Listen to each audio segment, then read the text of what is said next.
pessoal, muito bem, vamos voltando aqui para mais uma videoaula. E na videoaula de hoje, pessoal, nós vamos aqui resolver algumas questões envolvendo a parte de isomeria, mais especificamente a parte de isomeria óptica, a qual nós trabalhamos no vídeo anterior, certo? Então vamos aqui pegar duas questões envolvendo a parte de isomeria para a gente resolver, beleza? Então vamos começar. A primeira questão diz assim: várias características e propriedades de moléculas orgânicas podem ser inferidas analisando sua fórmula estrutural. Na natureza, alguns compostos apresentam a mesma fórmula molecular e diferentes fórmulas estruturais. São os chamados isômeros, como ilustrado nas estruturas. Então nós temos aqui o desenho de dois compostos, beleza? Duas estruturas que ele já disse previamente que são isômeros, beleza? Aí ele pergunta assim: entre as moléculas apresentadas, observa-se a ocorrência de isomeria. Galera, o que acontece? Como nós já havíamos colocado para vocês anteriormente em outras oportunidades, orgânica é uma coisa um conteúdo muito somativo. Ele vai se acumulando e as informações vão se somando e acontece que numa questão só isso cai, né, como paraquedas tudo de uma vez. Então, por mais que a gente faça uma exposição segmentada, como eu já disse para vocês, explicar só isomeria plana, por exemplo, só isomeria geométrica, só isomeria óptica, não adianta você esperar muito isso de um vestibular ou de uma prova de seleção. Ele vai cobrar geralmente várias perspectivas ou vários temas de uma questão só. Então, olha só as alternativas. Nós temos basicamente todos os tipos de isomeria, né? Nós temos a óptica, isomeria de função, cadeia e compensação, que são isomerias planas, e isomeria geométrica. É aí onde você tem que se concentrar. Eu sempre digo isso aos meus alunos, que você tem que se concentrar em quê? Nos conceitos. Nos conceitos. Porque são eles que vão permitir a gente entender de forma mais clara as diferenças entre uma categoria e a outra. Nesse caso, o que é que nós temos? Nós estamos comparando dois compostos. Aí você, que é meu aluno, vai dizer assim: então eu já sei que é uma isomeria plana, porque Paulo falou que quando for comparar composto A com composto B, é isomeria plana. Tá bom, eu falei isso. Mas vamos ponderar só um pouquinho? Olha só, olha para essa estrutura. Olha para essa. O que é que você vê de diferente nisso? Me diz. Aí provavelmente você deve estar dizendo: Paulo, não tem diferença nenhuma a não ser um mero tracejado aqui, ó, do OH. Que esse aqui a linha está cheia, esse aqui está tracejado. Que na representação espacial de um composto significa que o quê? É uma projeção para frente, ou seja, para fora da folha e para dentro da folha. Do papel, do plano no caso, né? Fora isso não tem nada de diferente. Ou seja, galera, a gente já está descartando, eu já vou riscar, eu já vou descartar todas as isomerias planas. Por quê? Porque, repito, não tem diferença de composto para outro. Os dois são ácidos carboxílicos, os dois têm o grupo álcool e pronto, os dois têm cadeia aberta. Não tem heteroátomo para ser isomeria de compensação. Então não tem, pessoal, diferença estrutural nesse composto, a não ser uma posição espacial desses dois grupos. Repito, um projetado para fora da folha, outro para dentro da folha. Nada mais. Então já descartei. A isomeria geométrica, o que acontece na isomeria geométrica? Eu preciso ter condições também. E quais são elas? Nós trabalhamos isso. Ligações duplas ou uma cadeia o quê? Uma cadeia fechada. Ou uma cadeia cíclica. Que novamente não é o caso de nenhum dos dois compostos aqui em cima mencionados. Então já descartei. Tá, Paulo, então assim não tem o que fazer mais não. A resposta é letra A. E é mesmo letra A. É isomeria óptica. Agora vamos analisar com calma para confirmar isso que eu estou dizendo. Então, repito. Veja que nós resolvemos uma questão apenas aplicando os conceitos básicos. Só que para isso, primeiro ponto, eu preciso conhecer os conceitos.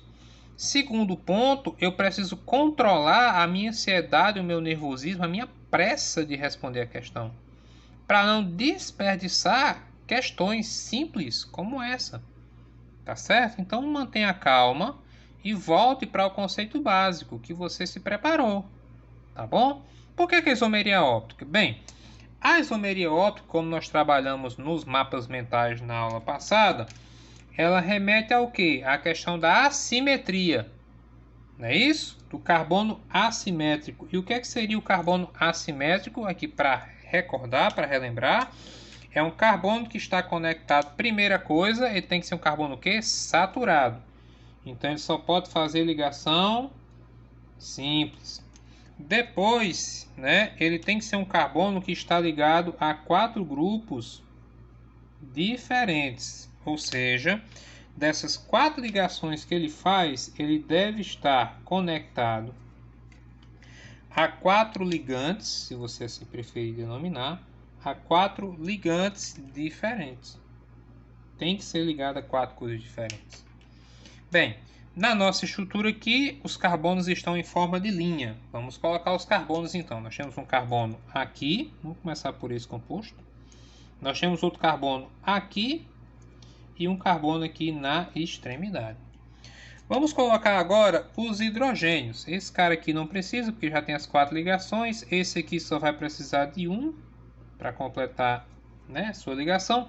E aqui são 3 hidrogênios. Seguindo um pouco mais adiante, também foi comentado na outra aula, além de ele ter essa característica, quais são os carbonos que a gente já elimina, que não podem ser?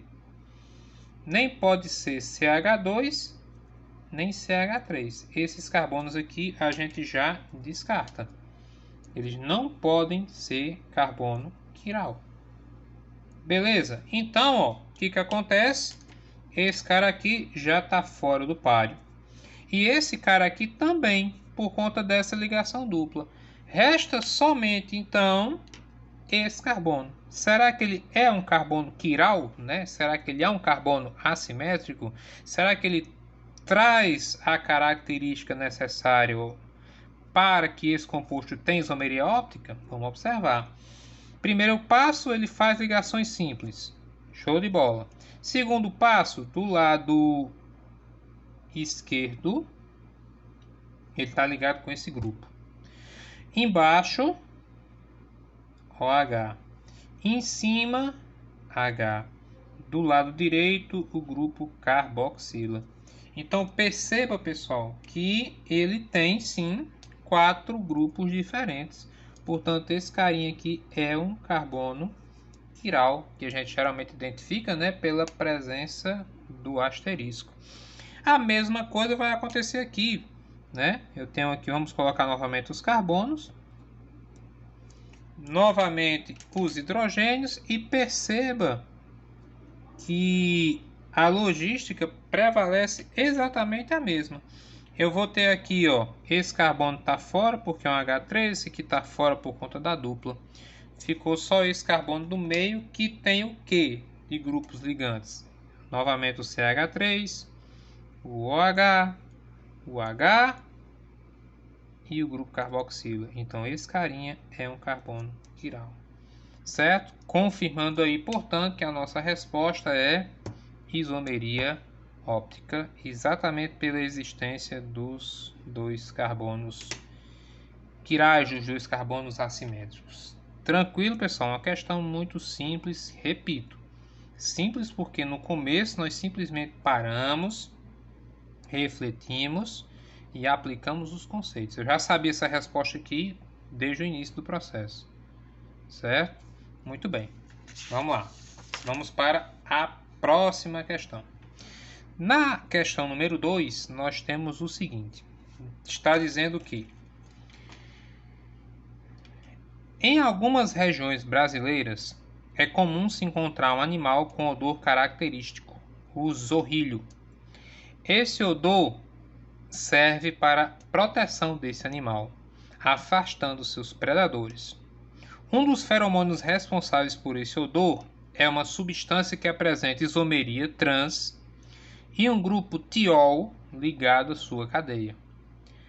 A estrutura desse feromônio que ajuda na proteção do zorrilho é, de novo, pessoal, nós estamos inseridos dentro do contexto de isomeria óptica, mas nós não podemos simplesmente descartar o antigo. Então, Paulo, essa questão de isomeria óptica, não sei, talvez, vamos observar.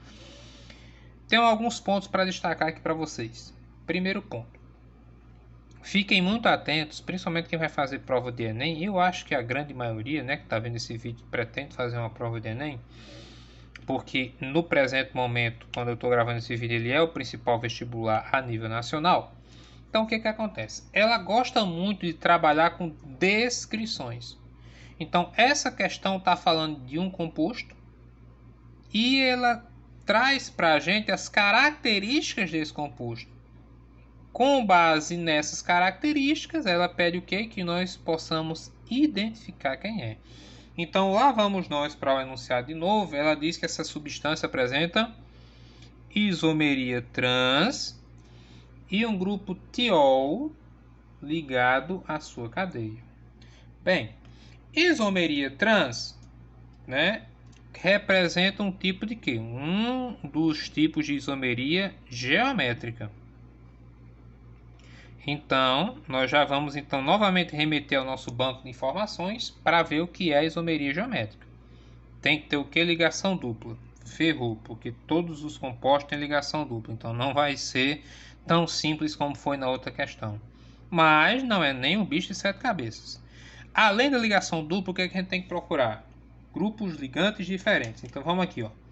Letra A, tá aqui a ligação dupla. Beleza? Vamos atrás dos grupos diferentes. Esse grupo é igual a esse, não é? Então, ó, letra A já tá fora de cogitação. Letra B. Na letra B, o que é que nós temos? De novo tem a ligação dupla. Tranquilo. Vamos olhar agora os grupos. Vou pegar aqui. Ó. Esse grupo e esse diferentes. Joinha. Do outro lado, esse grupo e esse também são diferentes. Então a letra B, por enquanto, tranquilo. Isomeria trans, não sei. Vamos olhar? Comparando os dois lados, o que é que nós temos? Desse lado CH3, aqui um H, desse lado um H e aqui um CH2SH. Quando eu fizer, como é que a gente identifica a isomeria cis e a isomeria trans, né? Só para recordar aqui rapidamente. Na isomeria cis, nós vamos ter a seguinte situação. Quando eu olhar os grupos, eu vou perceber que os grupos que são iguais vão estar do mesmo lado do plano. Então, quando eu fizer, por exemplo, aqui a divisão, ó, os dois grupos que são iguais ficarão na parte de cima, ou os dois grupos que são iguais ficarão na parte de baixo. O que é o isômero trans? É exatamente o oposto disso, né? Ou diferente disso, na verdade. Que seria o que? Eu vou ter de novo os carbonos. Só que agora, pessoal, o que é que vai acontecer? Quando eu olhar a posição desses grupos, eu vou perceber o quê? Que os grupos que são iguais, estão em planos diferentes. Olha só, aqui o X está em cima, o X está embaixo. O Y está em cima, o Y está embaixo. É uma posição transversal. Estão em planos diferentes. Então, se nós fizermos essa divisão aqui na letra B, de passar um traço aqui, fingindo que está reto, que não está reto, mas tudo bem, eu vou observar que esse hidrogênio está na parte de cima e esse está na parte de baixo. Grupos, né, em posição ou em planos diferentes. Então, o composto B tem isomeria geométrica, porque os grupos são diferentes, e estão na posição trans. Então, a letra B ainda é uma possibilidade aqui. Não fechei a resposta ainda, vamos com calma. Na letra C, o que é que nós temos? Vamos lá. Tem H, sim, destacar aqui a ligação dupla, que a gente sempre observa ela. Aqui eu tenho o que? H e CH3, dois grupos diferentes, beleza. H, CH2 e SH, também grupos diferentes, isomeria geométrica confirmada. Mas, que tipo de isomeria? Vamos dividir aqui. E olha só. Esse hidrogênio está na parte de cima e esse também. Então, esse aqui, pessoal, é a forma cis do composto. E aqui eu vou anotar para a gente não esquecer. E essa é a forma trans do composto. Vamos seguindo. Letra C também já está descartada, porque eu quero isômero geométrico trans. Letra D, ligação dupla. E aí vamos de novo, ó. Esse grupo e esse são iguais. Então, ó, já descartei. Não tem isomeria geométrica. Letra E última, para a gente poder terminar a questão. Analisando os grupos, esse grupo e esse são diferentes. Beleza. Esse grupo e esse também são diferentes. Beleza. Então, a isomeria geométrica existe. Porém, analisando os planos, o que é que eu vou perceber? Que os dois grupos que são iguais estão na parte superior. Estão no mesmo plano. Lembrando que não é preciso, pessoal, estar só no plano superior. Como eu disse, pode estar tanto na parte de cima como na parte de baixo. Mas, estando no mesmo lado, ele é um tipo cis. Então, por mais que você dissesse assim, eu não lembro que é um grupo tiol. Beleza, cara, não tem problema. A nossa resposta está aqui, ó. Letra B. Mas, como a gente comenta a questão e não deixa dúvida, né? O que é um grupo tiol? As funções ou grupos do tipo tiol são nada mais que todas as funções oxigenadas trocando o oxigênio pelo enxofre. Seja uma acetona, um álcool, um aldeído, certo? É só você trocar. E aqui a gente observa isso aonde, pelo amor de Deus? Aqui, ó. Se isso aqui fosse um OH, esse composto era um álcool. Como é um enxofre, é um tiol. Ou um tioálcool, como alguns autores também chamam. Tá certo? Então, só confirmando, resposta letra B. Tá ok, pessoal? Então, eu espero que tenha ficado claro para todo mundo, né, a parte de isomeria óptica. E aí nós fizemos algumas questões para nos certificar ou melhorar, então, um pouco essa nossa compreensão. No mais, agora eu peço que você avalie esse vídeo. Se você gostou do vídeo, você clica no gostei. Se você quiser indicar, achou que o vídeo ficou bacana, indicar para alguém, fique à vontade. E eu quero a análise de vocês nos comentários para saber como é que a gente pode melhorar. Tá certo, pessoal? Então, tenham todos uma boa semana e até a próxima aula, se Deus quiser.